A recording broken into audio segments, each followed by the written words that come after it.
Hello and welcome back to another episode of Building Better Bodies with Deven and the Docs. I'm Dr. Amir Rashidian, Brandy Rashidian, and Deven Brady, the star coach and trainer. And so we are today, we want to kind of discuss a concern. And this may be a concern that a lot of you have. We've all been through it. And this is a concern that we may not come up with an answer to right now. It doesn't matter. But I want you to know that it's a reality and it's a part of life and it's a season, right? And there's a season to everything. And so to do that, it all started yesterday. We were training and Deven was training me. And so and we were working out pretty hard and I had started to see some good strength gains finally in certain areas that we were waiting to see some improvement in. And then so I was asking Deven, how's your training going? And so here was the answer. Yeah. So, it's very oftentimes that with my clients, especially Brandy and Dr. Amir, that I like to engage on a more personal level during our sessions. Certainly talking is not a primary function of our sessions. Obviously there's work to do. My commitment to you guys is to make sure we're effectively training in the time we have together, but that doesn't mean that we can't, because we're such close friends, as well as the relationship we have as client and trainer, I do want to catch up with you guys, make sure that you're posted on everything that I'm trying to do inside and outside of the gym and vice versa. So as I've shared with the community who watches these videos or happens to go back and watch them, that I had intended on starting a pretty aggressive personal growth training program for myself starting July 1. Here it is, about the time of this recording, it's going to be about the 6th or 7th of August. So that whole first month one, went underway to varying levels of success and not near the levels that I was hoping. So when Dr. Amir stopped me during the set and just took some time to say, hey, how is your personal training going? I had to be honest with him. And I basically said that, if I had to give myself a letter grade for the month of July, which was supposed to be, the big start, the big positive momentum builder into this whole process, I would probably give myself an F or low D. And the reason being, and I'm still trying to figure it out, there's a lot of things that make this particular unique path very different.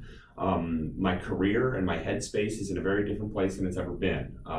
Every other time I've tried a physical pursuit of any kind, either muscle building or weight loss, fat loss, it's been usually with the accompaniment of a career that I was much more comfortable in, usually an office setting. Usually I was pretty, I had a much more strict Monday through Friday 9 to 5 schedule. So as somebody who's a creature of habit, somebody who so closely depends on regimented, dependable routines, that was helpful in a regard because I always knew what my days were going to look like. I planned my meals very much around that. I knew when work time was. I knew when the gym was. As I transitioned into this new career as a fitness professional, my day-to-day life becomes very dynamic. And from a personality perspective, I'm still struggling to make that work because I still have those parts of my personality that crave that reliable, dependable routine. And the fact of the matter is that my gym time is variable. There's no 2 times in a 7-day week that I can depend on being in the gym at the same time. Everything fluctuates around what kind of clients I'm seeing. What does my morning look like? What does my evening look like? Do I have any engagements in the afternoon which will cause me to work out early or late? So as somebody who's so dependent on reliability in the form of their physical pursuits, it's been a challenge that I've struggled with for all, 5 long months of this new career. But, that's how we learn. So right now I can, share with the people watching at home and share with you guys that the point I wanted to make is that even though that as a fitness professional, it's my job to help you guys get to that place where you feel motivated, supported, ready to work, ready to be pushed, ready to be challenged. It's not always a two-way street, and the ability to teach and the ability to coach other people doesn't always translate super easily, and to be able to do that for yourself. So for what I'm sharing with you guys is just my personal struggle to kind of find myself again and what it means to be able to give myself and hold myself to that accountability level and that intensity level that I hold all of my clients to. It hopefully makes them successful, because I want nothing more than success for all of my clients. I want you guys to reach your goals and beyond. But there's also a part of me, there's a growing voice inside that's saying, don't be that guy. Don't let yourself become that trainer who has all of those fantastic success stories. And at the same time doesn't look like he can take care of himself. Like there is, I want to be the trainer that is training alongside my clients, not just training my clients. Like I don't want my clients to be the only ones improving, the only ones changing. I want to do that because I'm motivated by you guys, and I want to be able to motivate you in return by showing that, I practice what I preach. And right now it just seems like there's a little bit of a continuity error going on where I'm just having trouble when it's just me, myself in the gym, ready to work, having a trouble flipping that switch back to where it needs to be to effectively train. It sounds like you need Doc and Brandy to come and train the trainer. Right, absolutely. I have some really good phrases I could use. I think we could work something out. Good. I think what's really neat in all of this is that as difficult as it is, to find that new norm for yourself, is that you're experiencing exactly what a lot of your clients. I mean, we have to go to the table often, and sometimes we have to be like, hey, Deven, I thought this day was going to work, but it's not, or our days blow up and we have to adjust slightly. And so while it's nice to have that routine and that regimen, that's not realistic for so many people and so many clients. So what you're dealing with now in this new norm for yourself is what a lot of us struggle with on a daily and a weekly basis. And it is really hard. It was going to be much easier. I struggled last night on whether or not to get my stuff together because I knew I was going to be tired this morning. And I also was worried you'd be there at 7 to see whether or not. And sometimes for me, it's hard to get out of the house. So it's do I go in and get part of my workout done, or do I do nothing, right? So do I go in and give it my all for that half an hour that I have, or do I just go ahead and catch that extra 45 minutes of sleep?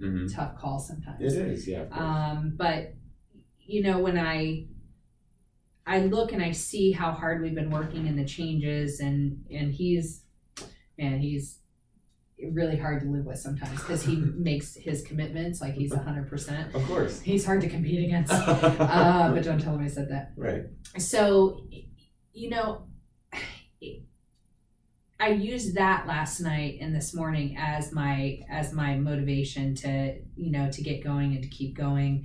And it's hard. It's hard every day to make that decision. So reward yourself for making those decisions and keeping that thought process in the back of your head on wanting to be the best for you and for your clients. I think that's fantastic. And I think it's going to come back around, and I think you're going to find that new fire. I think it's just not where it was before. Yeah. So there's a difference here because, I feel like we kind of need to dig a little bit on this because you've got you get a good one. You've got the person who doesn't even want to get to the gym. Right. They're like, no, I'm not in today. I'm going to relax, and it's because they attach more pleasure to staying out of the gym than in the gym. And I don't think that's you. Right, because and then there's the person who goes to the gym, but just doesn't give it their all, but they're in there regularly, and I see that. Like, I was thinking about we have a friend of ours who just he's very fit, and but he trains like I used to, which is come in there and do a few sets of an exercise, but at the end of, like, when we do, let's say, flat bench press, and we did 5 sets of it yesterday. We did, yeah. I looked like I had worked, out of breath, sweaty, and like I remember going, I wanted to like wipe the sweat with my short sleeve, and I was like, that's gonna be tough. So you gotta grab the sleeve and like bring the head down because the arm won't move up anymore, you know? Right. So, but then most of the people, and no disrespect if you're one of the people in the gym, you know, who came in and did your set, and when you're walking back to the locker room, you're walking with the same gait that you walked out of the locker room because like I did quads Monday, and I was like, dang, you know, Deven makes me do the 12 with the squeeze, and then he drops the weight a little bit and makes you do 10 more. I was like, okay. And that second set is worse. And that is the pre-exhaust before you go to the leg press. You know, it's like, man, I should do it because if he was here, I would have done it. You know? So, and I remember going, man, I hope no one's watching me walk as I'm walking back to the locker room because it just doesn't look right. And walking out of the gym to my car, same thing. Like there's a curb with like a, you know, what is that, 6 inches? Stepping down, I'm like shaking, going, I hope I make this step. You know? So you brutalize the muscle sometimes. And I think maybe what you're saying is you're not the guy that just goes and does the sets and just goes through the motions. But you're not hitting that peak of I gave it everything. You know, there's a little gas left in the tank at the end. Am I analyzing this correctly? You are. I mean, it's you hit the nail on the head when you said it's a multivariate issue. I mean, it's one that you really have to dig deep and unpack in order to appreciate all the different various elements, and that is certainly part of it. I mean, because I train my clients and help them to get to that certain place of intensity. I know what intensity is, right? I know what it means to really effectively engage hypertrophy and muscle tissue breakdown and growth. And so when I get an exercise or workout for myself that I don't feel is perhaps, you know, peak of efficiency, or I didn't do as much as I could have, you know, there's a guilt that takes place there, you know. So it's just like, what is it that is now allowing me to tap into that place, to go to that extra place that I used to be able to so effortlessly. And then, you know, just one other thing that I'd at least like to throw out there that I think a lot of our viewers can probably empathize with is I also have the added knowledge of knowing what my body is like in far superior shape than I am now. And that can be a very difficult place to be. So, you know, there are people that are out of shape and they seek to be in shape. And in that quest, they learn a lot about themselves. And there are other people that have been in really good shape and then are no longer able to sustain or maintain that shape. And that creates a horse of a different color. And that's because now you have that knowledge. It's not a visualization exercise at that point. It's not, I wonder what I would look like 30 pounds less fat or 15 pounds more muscle. I know what I look like and how I function 30 pounds heavier than I am now, of mostly muscle, to be an elite athlete. And now it's just like I can feel myself kind of going back into more of a sideline role where a lot of that progress and celebration is happening on behalf of the work that I do for others and not myself. And do not get me wrong, I do not for 1 second regret that fact.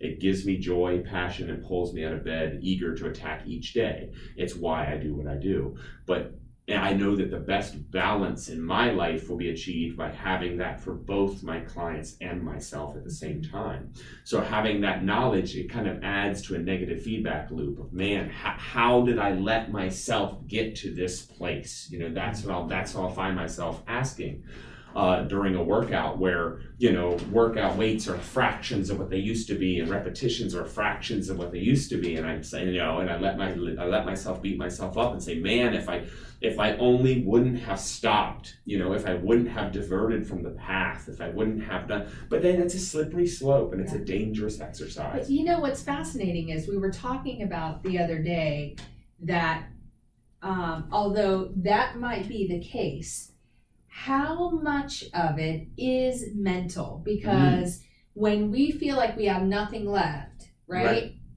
and we're on that last set and I'm up against the wall going, I'm nauseous. Right. Or that was really hard. And Yes. you don't believe me when I say that, but that was exhausting. Mm-hmm. But yet I'm able to hammer out 15 more reps, right?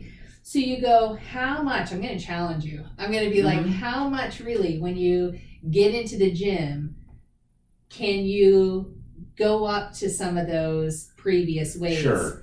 Without, Yes. of course, injury, Right. risking injury. But could you go up and be like, I can still do that Right. and hammer out 5? Mm-hmm.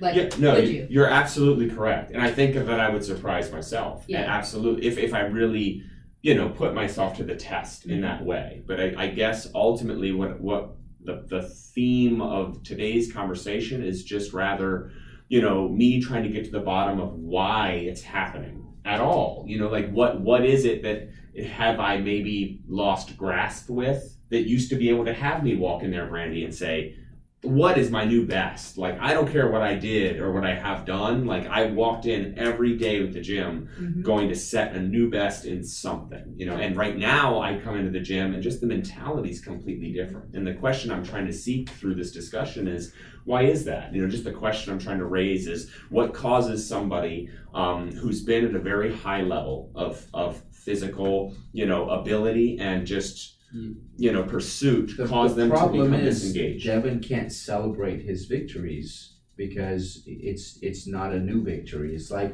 when he makes a gain between now and next month, he's been there, done that. So Sure. how do you get super excited about making up lost that? ground? And right. then like for me, if I always say, if someone had told me what it takes to go through the school to become a chiropractor, if someone had explained it to me up front, I would never do it. Right. I wouldn't have done it, but I didn't know. So everything was new. So you walk in and first day they put you in gross anatomy, you've got the cadavers and they go, okay, we're gonna just make a cut, and get used to touching these dead bodies. And then you dissect and you learn and you experiment, and you examine and you go to the other labs and you take the tests and then board exams.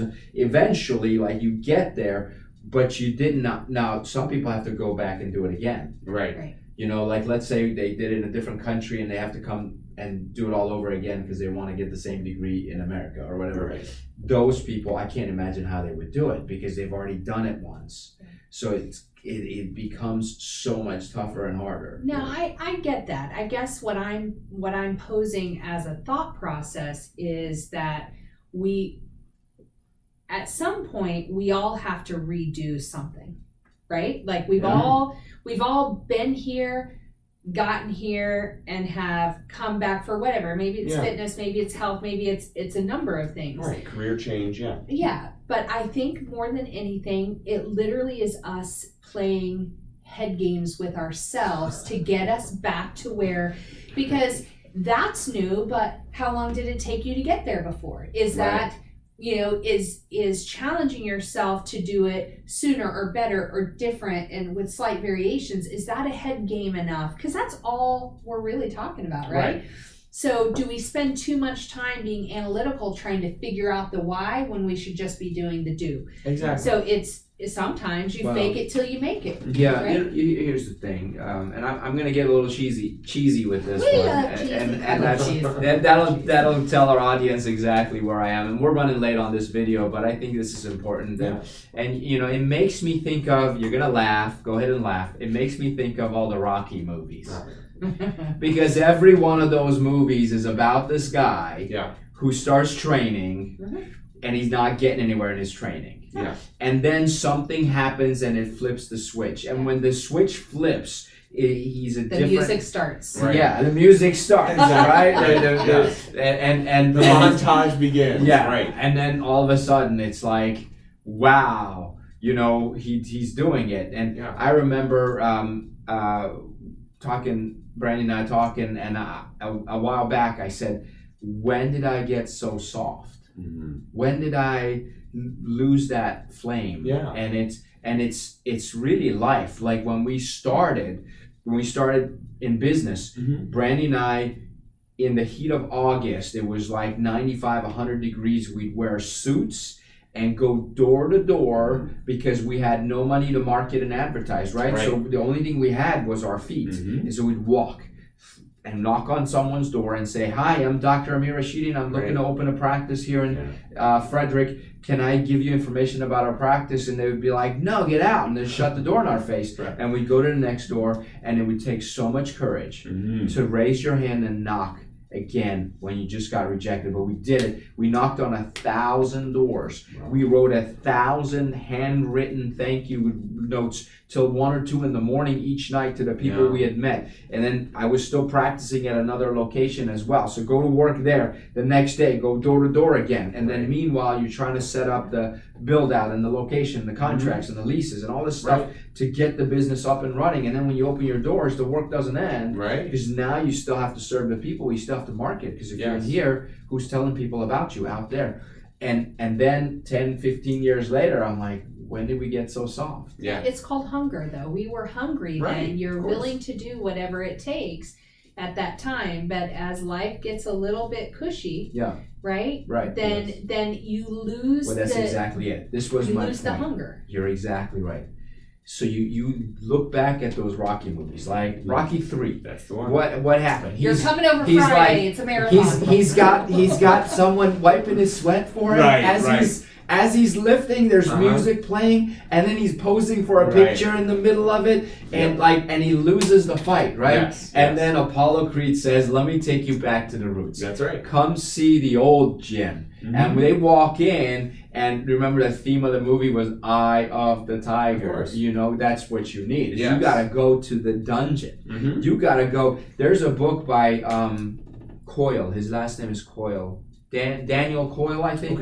He wrote a book called The Talent Code. And he found hotbeds in all these different parts of the country. And he said the best soccer players, world-class soccer players, come from this one little soccer field in Brazil. And the best female tennis players come from this run-down tennis court in Korea. And like all these different places. There's this pool in a YMCA that has a crack in it that's got mold on the walls, and the greatest gold medalist of all time, Michael Phelps came out of that pool, out of that YMCA in Baltimore, Maryland. And you go, why is it that they're coming out of these crappy places? It's Rocky. It's going back to the roots. You gotta go train. I mean, I'm just thinking, go train in the gym that doesn't have the AC. Go train in the gym where people stink and I don't know if you know, you've probably trained in gyms like this. I was at a gym in Damascus. It was in the basement, and you were allowed to spit. And then they had to put signs that said "Stop spitting," because it was that dirty and disgusting. But that's where we had all those monsters that would come in and they'd pile on the plates and go rawr, rawr, and pick up all the weights and so. Anyways, it was intimidating. But it was also inspiring, and it's almost like you gotta get dirty and ugly, and you gotta go back to where it was. No more training in the cushy, nice gym, unless you have yourself. I mean, if you clone you and have you train you, I think you can do it. I can use it. I'm pretty close to being able to. I've got all of his things down. In the timing. I do believe it. I do believe it. You know, and then again. Rocky 4, he went to Russia, you know, and he's like, man, I'm just gonna do the hardest thing. It's hard enough to lift weights, but I'm gonna do it in the snow. That's it. You know, I'm gonna pull things and whatever. So long story short, guys, I'm going to Russia. You messed us up. Next episode from Russia. Live cast from Russia. I'll check in, let you guys know how it's doing. But thank you guys for listening. I know this is more of a long form discussion, but again, that's how we wanted it to be. We really wanted it to be more. We don't have an answer. We don't have an answer. We don't have an answer for you. We don't have an answer for Deven. We don't have an answer for us. Everybody's gonna hit a plateau. Everyone's gonna hit a rut. You know? There are seasons, and every winter is followed by a spring. That's right. Every dawn, you know, it follows the darkest part of the night, you know, and all that. So and also tank tops and speedos at Arnold Classic follow the winter. That's very true. Oh yeah, very true. Which means basically, I mean, we all committed to going to Arnold Classic, so. you better find that fire, or That's you're going to true. be walking around Arnold Classic in a That- Speedo and a tank top, that and is you may true. not be happy with what you're walking around That in. is very so. true. That is very true. So I had a lot to think about. The great conversation, and obviously we'll continue to keep you guys posted every so often. Come along for the ride with us, and tune in. Love it. Absolutely. Thanks very much. Awesome. Take care, everybody. Till Don't next time. forget, you get a 7-day pass if you mention this video at One Life Fitness South. So make That's sure you right. do that. Start training. Start working out. Even if you're in a rut, talk to us about it. We know a little bit about it. So That's it. take care. We'll see you soon. Thanks. Bye.